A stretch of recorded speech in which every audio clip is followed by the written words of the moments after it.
ओडिशा गौरव सम्मान सम्मानित हेले गजपति जिलार आंतर्जातीय मास्टर एथलेट किशोर चंद्र रथ। आंतर्जातीय मास्टर एथलेट किशोर चंद्र रथ को भुवनेश्वर स्थित जयदेव भवन ठारे संबर्धित करा जायछि।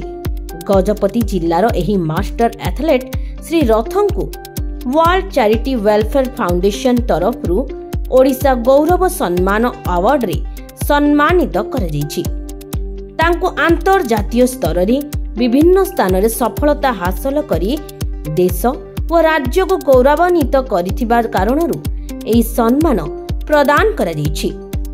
मंचासीन अतिथि माने श्री रथंक खेल प्रति थिबा निष्ठा व परिश्रम को प्रशंसा करिथिले। श्री रथंको एही संबर्धना करा जायथिबारु गजपति जिल्लार विभिन्न महल रे शुभेच्छार वार्ता सुଅ छुटुछि।